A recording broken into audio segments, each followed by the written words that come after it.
Hey, and welcome. You know how it is in a world that's always buzzing, always demanding our attention? Finding a moment of real quiet can feel, well, almost impossible. But what if that quiet isn't something you have to hunt for outside of you, but something you can actually create within?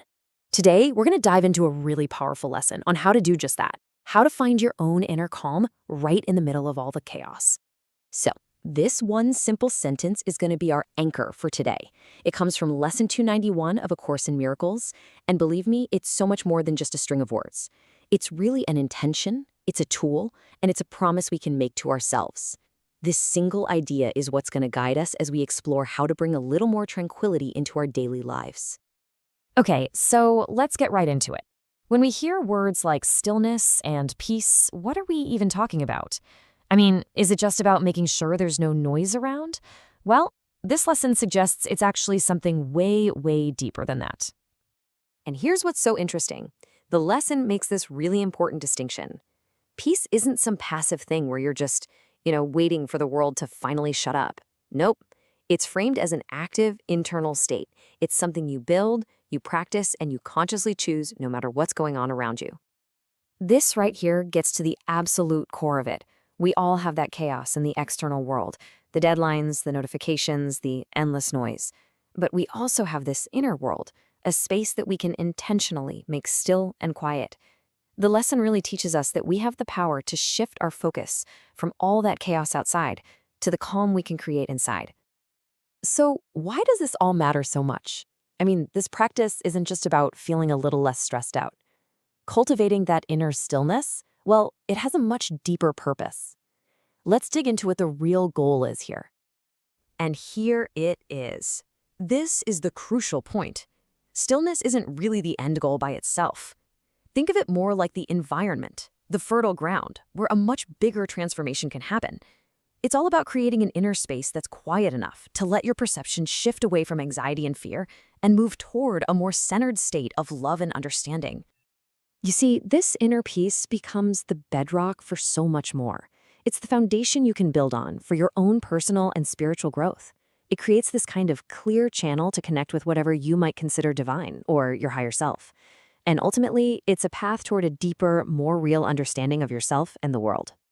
All right, so we've talked about the what and the why.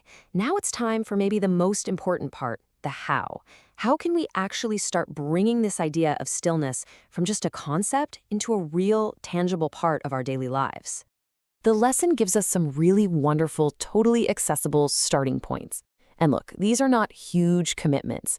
We're talking a few minutes of mindfulness, just focusing on your breath, or a quiet walk outside, just noticing the world around you, or even spending a little time with a journal, writing about what peace feels like to you.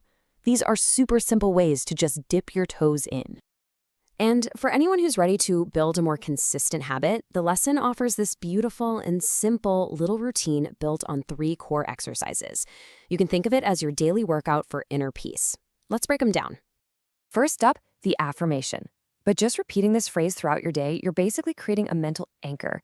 So when your mind starts to race or you feel that wave of overwhelm coming, this phrase can pull you right back to your center. It reminds you of the intention you set for yourself. Next is silent reflection. And notice it says a few moments each hour. This isn't about trying to find a whole hour to go meditate somewhere. Not at all. It's about creating these tiny, intentional pockets of quiet. You can close your eyes at your desk for a minute or turn off the radio in the car for just 2 minutes. These tiny pauses are incredibly powerful for just resetting your whole system. And finally, we have gratitude. So at the end of the day, you consciously look back and find the moments of peace you experienced. This literally trains your brain to start noticing and valuing these moments more. By acknowledging what brought you that feeling of tranquility, you're reinforcing it, and you're making it more likely you'll find it again tomorrow. So as we start to wrap this up, the focus is going to shift now entirely from the lesson on the screen to the life that you're actually living. How do we take all these ideas and really make them our own? And here we are, right back where we started. But hopefully this sentence feels a little different now. It's not just a quote anymore, right? It's a tool, it's an invitation, and it's a powerful reminder of the control you have to shape your own inner world one moment at a time. And so I'll leave you with this final thought, a question for you to take with you. Because the real answer isn't in any lesson. It's already inside you. What does stillness truly mean to you? And what's just one small step you can take today to invite a little more of it into your life? Thanks so much for exploring this with me.